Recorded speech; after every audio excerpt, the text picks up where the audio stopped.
Every UFC fan knows fighters cut weight, but what most people don't realize is that some fighters lose huge amounts of weight in just a few days. They're not losing fat, they're losing water, and in extreme cases, weight cuts can lead to hospitalization, organ stress, and even the cancellation of fights. So why do fighters put themselves through it, and how far can the human body be pushed before it becomes dangerous? To understand that, we first need to understand what weight cutting actually is. Most UFC fighters walk around much heavier than the weight class they compete in, and there are many examples of this. The most notable ones are Alex Pereira, Anthony Johnson, and even younger fighters capitalize on this, such as Michael Morales. In the final week before a fight, many athletes begin the weight cut process. The goal is simple: temporarily reduce body weight so they can make the official weigh-in. One common method is water loading. A fighter drinks large amounts of water for several days, then suddenly reduces their intake. This can trick the body into continuing to flush out water even when less is being consumed. Fighters also reduce their carbohydrates. This is important because glycogen, which is the stored form of carbohydrates, holds water inside the body. So when glycogen levels drop, large amounts of water are lost as well. Some fighters then use saunas, hot baths, heavy clothing, or intense exercise sessions to sweat out the remaining weight. The result can be dramatic. In just a few days, a fighter may lose over 10 pounds, sometimes much more. But there is a cost. As dehydration becomes more severe, blood volume decreases, the heart has to work harder, reaction time can slow, headaches, dizziness,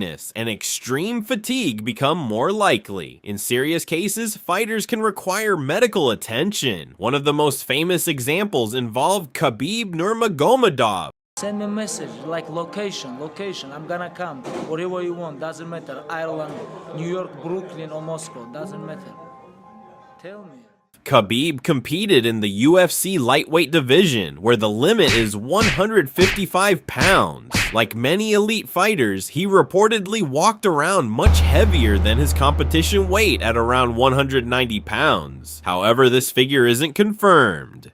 Throughout his career, weight management was a constant challenge. The most notable incident came in 2017 before his scheduled fight against Tony Ferguson. As Khabib attempted to make weight, complications developed during the cutting process. The situation became serious enough that he was taken to hospital and therefore was unable to make it to the weigh-in. The fight was then canceled. Fans were disappointed, but the incident highlighted something important. Even world-class athletes with professional teams can run into problems when pushing their bodies to the limit. Yet despite the risks, weight cutting remains common throughout combat sports. The reason is simple: size matters, especially when we are considering the best and most elite fighters in the world whose skill levels are so similar that extra weight advantage can be one of the advantages a fighter may have. A fighter who successfully makes weight can spend the next day rehydrating and replenishing energy stores.